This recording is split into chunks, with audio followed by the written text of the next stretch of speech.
Welcome to the Digital Marketing News. I'm Joshua Nite, all by myself in the office after everyone has gone home for a New Year's Eve party that I can only assume they've lost my invitation to.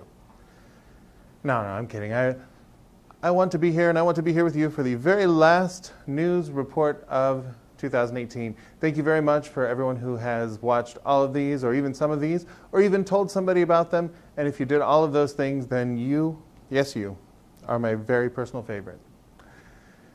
But in this week's news, we have some kind of interesting developments in social media. Instagram kind of caused a major, I think the scientific word is kerfuffle, when they rolled out a Tinder-style scrolling version of their app. It kind of turned the thing 90 degrees.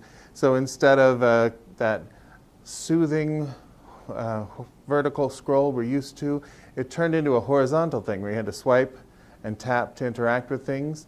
And marketers were quick to go, oh, that's interesting. That could change the way that we interact with ads on the platform.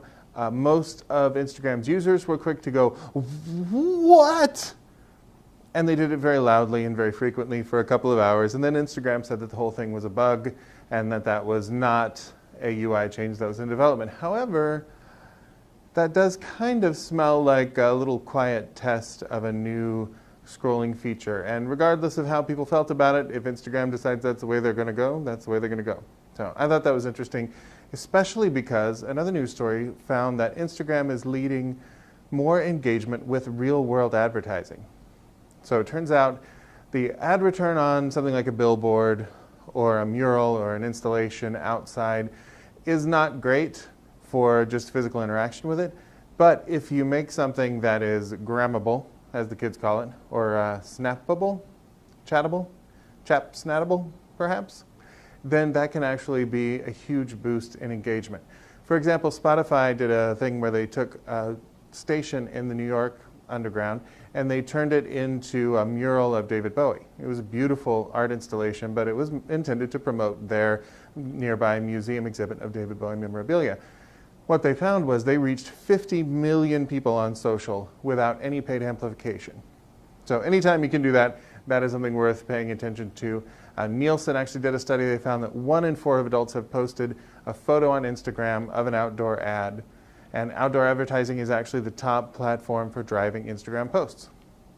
So I thought this was interesting. This goes back to what we're always saying, that to make quality content, make it share-worthy, and people want to share it. And that goes for a billboard just as much as a blog. Speaking of billboards, blogs, and Snapchat, Snapchat did a recent study about how millennials and the mysterious creatures known as Gen Z like to shop. So they studied 1,003 people. These are folks in between the ages of 18 and 34, or as I call them, children. But they found that 73% of these folks prefer to use a debit or credit card when they shop. Only 34% carry under $25 in cash, which seemed like a high number because I don't carry cash anymore. Do you? Does anyone? I can pay my babysitter with Apple Pay. I certainly don't carry cash. But 34% carry under 25%. The rest of them carry a little bit more. Apple Pay and Google Pay use are both on the rise.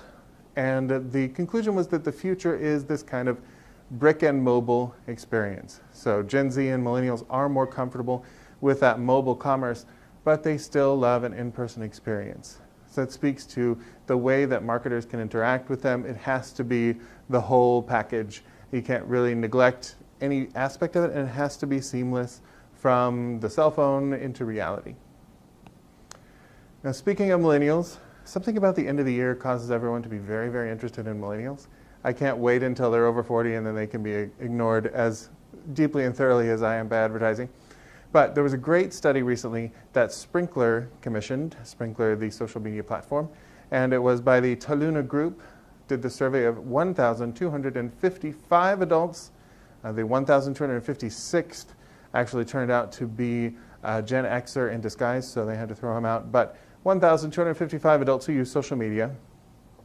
And there was an interesting commentary on customer experience plus marketing plus social media. So 70% of these millennial Twitter users said that they have used social to comment on the quality of customer service. And 73.7% said they were less likely to buy from a brand that has negative comments from other consumers on social media platforms. Now, all this makes a big difference because 67% said they've chosen to buy a product because of a brand interaction on social media, and 62% though said an increase in personalization of responses is the top way that brands can improve customer care on social. So I think all of these results show that social media still matters for marketing and for customer experience, that people are more likely to trust a brand that can interact in a personalized fashion in real time, can be timely, can be relevant, can make them feel like there is an authentic reaction and relationship going on there. Well, that's all I have for you and for 2018. Thanks again for tuning in. You can find us on TopRank on Twitter at TopRank. You can find me at NiteWrites, that's NITEWRITES. And please do check out the TopRank blog for all of the marketing tips, trends, and techniques that you need for 2019 and beyond. Thanks for tuning in. We'll see you next year.